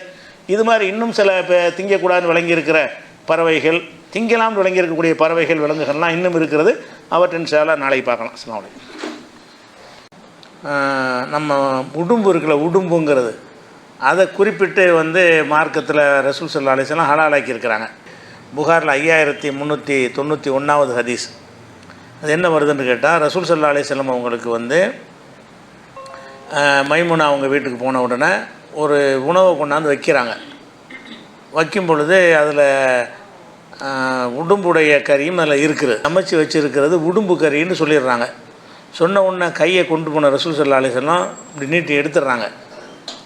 அப்போ ஹாலித் பின் வலீது கேட்குறாரு, அப்போ உடும்புண்டா ஹராமான்னு கேட்குறாரு. அப்போ ரசூல் ஸல்லல்லாஹு சொல்கிறாங்க உடும்பு ஹராம் இல்லை, எனக்கு அது பிடிக்கலை. அப்போ ரசூல் ஸல்லல்லாஹு சொல்கிறாங்க எனக்கு பிடிக்கலை, அதனால் நான் சாப்பிட்றது இல்லை அப்படின்னு சொன்ன உடனே ஹராம் இல்லைன்னு ஒரு சொல்லிட்டாங்க. ஹராமான்னு கேட்குறாரு. காலலா ஹராம்லாம் கிடையாது, எனக்கு வந்து அது பிடிக்கலை அப்படின்னு சொல்லிடுவாங்க. அப்போ என்ன செய்வார் ஹாலித் பின் வலீது, அந்த அவங்க சைடில் இருந்த உடும்பை இழுத்து வச்சு அவர் சாப்பிட்டுவார். ஆனால் உடும்பை குறிப்பிட்டு நமக்கு என்ன வந்திருக்குது, ஹலால்னு வந்துருச்சு. விரும்பினா என்ன செய்யலாம், உடும்பு சாப்பிட்டுக்கொள்ளலாம். சில பிராணிகளை பறவைகளை பற்றி எடுத்துக்கிட்டிங்கன்னு சொன்னால் மயில் சாப்பிடலாமா அப்படிங்கிற ஒரு கேள்வி வரும் பொழுது மயில் வந்து சாப்பிடக்கூடாது அப்படின்னு சில பேரும், சாப்பிடலாம்னு சில பேரும். உதாரணமாக ஷாஃபி மதுஹபில் வந்து மயில் வந்து ஹராம், மற்றவர்கள் வந்து ஹலாலுங்கிறாங்க. ஷாஃபியாக இருந்தால் என்ன செய்ய மாட்டாங்க, மயில் சாப்பிடக்கூடாதும்பாங்க. மற்ற மதுஹபுக்காரங்கள்லாம் மயில் வந்து ஹலாலும்பாங்க. ஆனால் என்ன நம்ம அளவுகோல்னா, இது ஷாஃபி ஹனஃபிலாம் தனியாக தூக்கி வச்சுட்டு, மயிலுக்கு வந்து அந்த எந்த கண்டிஷனில் அது இருக்குது, அது கீறி கிழித்து தங்கியக்கூடிய நகங்கள் இல்லை, அது நகங்களை கொண்டு வேட்டையாடுவதும் இல்லை. அப்படி இருக்கும் பொழுது மயிலை வந்து ஹலால்னு சொல்வது தான் கரெக்டு. மயிலுக்கு வந்து அந்த பறவைக்கு ரசூலுல்லாஹ் சொன்னாங்கள்ல ஒரு அளவுகோல், எந்த அளவுகோல், கீறி கிழித்து தங்கக்கூடிய நகம் இல்லாதவை ஹலாலு, கீறி கிழித்து திங்கிற நகம் இருந்துச்சுன்னு சொன்னால் ஹராமுண்டாங்கல்ல. மயிலுக்கு அது கிடையாது, தாராளமாக மயிலை வந்து சாப்பிட்லாம். ஆனால் நம்ம நாட்டில் யாரும் மயிலை பிடி சாப்பிட்றாதீங்க, நோட்டி போட்டுருவாங்க. மயிலுங்கிறது தேசிய பறவை, மயிலுங்கிறது மார்க்கப்படி சாப்பிட்லாம். ஆனால் மயில் என்ன செஞ்சுருக்கிறாங்க, அது தேசிய பறவைன்னு அறிவிச்சிருக்கிறதுனால அதை சாப்பிட்றது மட்டும்னா நீங்கள் வச்சுருக்கக்கூடாது. மயில் வச்சுருந்தாலும் என்ன செய்வான், கேஸ் போட்டுருவாங்க. அதனால் மார்க்கத்தை தெரிஞ்சுக்கிறது தான். மயில் வந்து நம்ம நாளைக்கு மயில் தேசிய பறவைன்னு சொல்லிட்டு நாளைக்கு இல்லைன்னு கூட சொல்லுவான், இன்னொன்று தேசிய பறவைன்ட்டு சொல்லுவான். அந்த நேரத்துக்கு வந்து சட்டம் தேவைப்படும்ல, அதுக்காக வேண்டி மயில் வந்து மார்க்கத்தில் வந்து ஹலாலான விஷயந்தான். அதே மாதிரி குயில் இருக்குல்ல, குயிலும் காகமும் ஒரே மாதிரி தான் இருக்கும். ஆனால் கலரில் எல்லாத்துலேயும் இந்த குரலை வச்சு தான் என்ன செய்வாங்க, அதை கண்டுபிடிப்பாங்கன்னு வைங்களேன். அப்போ குயில் சாப்பிட்லாம், தாராளமாக சாப்பிட்லாம். குயிலுக்கு வந்து இல்லை அந்த கிரிக்கில் நகம்லாம் இல்லை, அது கோழி மாதிரி கணக்கில் வைத்து தாராளமாக சாப்பிட்டுக்கிடலாம். காடை, கவுதாரி, புறா, கோழி, வான்கோழி, கோழியுடைய எல்லா வகையும், வான்கோழி, கிண்ணி கோழி, தீக்கோழின்னு பெருசாக இருக்குமே, அதை கூட சாப்பிட்லாம். ஏன்னாட்டா அதுக்கு அந்த கீறி கிடித்து திங்கக்கூடிய நகங்கள் இல்லை, அது வேட்டையாடி திங்காது. அந்த மாதிரி விஷயத்தை வந்து இருக்குது. அதே மாதிரி இந்த கிளி இருக்குல்ல, நம்ம பேசுகிறதுக்கெல்லாம் கிளி வளர்க்குறோம்ல, அந்த கிளியை பொறுத்த வரைக்கும் மாலிக்கு ஹம்பலி மதுஹபில் உள்ளவங்க அதை ஹலாலுங்கிறாங்க, ஷாஃபி அபு ஹனீஃபா வந்து ஹராமுங்கிறாங்க இந்த கிளியை பொறுத்த வரைக்கும். ஆனால் அது ஹராமு ஹலாலுங்கிற கருத்து வேறுபாடுக்கு எந்த ஒரு இடமுமே இல்லை. கிளிங்கிறது வந்து அது கீறி கிழித்துலாம் திங்காது, வணங்குதா. அது வந்து இந்த வாயை கொண்டு தான் கட்டிக்குமே தவிர எல்லாத்தையுமே அது கீறி கிளி திங்கக்கூடிய ஒரு நகங்கள் அதுக்கு இல்லை. அது மாதிரியான பொருள்களையும் சாப்பிடாது, அசைவ உணவுகளையும் அது சாப்பிடாது. அப்படி இருக்கும்போது கிளி அந்த பொதுவான அளவுகளில் ஹலால் தான் சொல்லணும். ஆனாலும் வந்து ஷாஃபி அபு ஹனீஃபா அவங்கெல்லாம் என்ன செய்கிறாங்கன்னா ஹராமுங்கிறாங்க. ஹராமுக்கு பொருந்தவில்லை, ஹராமுன்னு ரீசன் பொருந்தணும்ல, அந்த அளவுகளில் வரணும். அதே மாதிரி வந்து இந்த கிளி மாதிரியே தான் அந்த மைனாண்டு ஒன்று வளர்ப்பாங்க. மைனா பேசும், கிளி பேசுகிற மாதிரி மைனாங்கிறது பேசும். இந்த மைனா சாப்பிட்லாமான்னா மைனா தாராளமாக சாப்பிட்லாம். என்ன இருக்குது மைனாங்கிறதுல, அது கிளி திங்கக்கூடிய ஒரு தன்மை இல்லை. மனிதர்களோட கலந்து மனிதர் மாதிரி பேசுதில்ல, அதை கவனத்தில் வச்சு கூட அவங்க ஹராம்னு சொல்லியிருக்கலாம். ஆனால் அதெல்லாம் காரணம் கிடையாது. ஹராம்னு சொல்வதாக இருந்தால் பறவைகளுக்கு ரசூலுல்லாஹ் ஒரு இலக்கணத்தை சொல்லிட்டாங்க, அந்த இலக்கணத்தில் அடங்குனா தான் அது ஹராம் ஆகுமே தவிர இல்லாட்டி ஆகாது. அதே மாதிரி வந்து கழுகு, பருந்து, வல்லூர் இதெல்லாம் ஹராம். கழுகுக்குன்னா என்ன இருக்குது, அந்த கீறி தங்கக்கூடிய நகங்கள் இருக்குது, வல்லூருக்கு இருக்கிறது, பருந்துக்கு இருக்கிறது. அந்த மாதிரியானவைகள் ஹராமுன்னு விளைவிக்கிறணும். அந்த பொதுவான அளவுகளை வைத்துக்கொண்டு நீங்களாம் என்ன செய்யலான்னு கேட்டால் டெவலப் பண்ணி அறிந்து கொள்ளலாம். அப்போ இதில் என்னென்ன வழங்கியிருக்கோம்னு கேட்டால், பறவைகளில் எது ஹலால் ஹராம் என்பதற்கு ஒரு அளவுகளை ரசூலுல்லாஹ் சொல்லிட்டாங்க, அதில் விதிவிலக்கையும் சொல்லிட்டாங்க. பறவை இல்லாத விலங்குகளில் எதெல்லாம் ஹராம் என்பதற்கு அளவுகளை சொல்லிட்டாங்க. அதிலேருந்து சில விஷயங்கள் வந்து விதிவிலக்காகுது. உதாரணமாக அந்த கழுதை புலி மாதிரி சிலது விதிவிலக்கில் வருது அப்படிங்கிற விஷயத்தையும் பார்த்துட்டோம். அடுத்து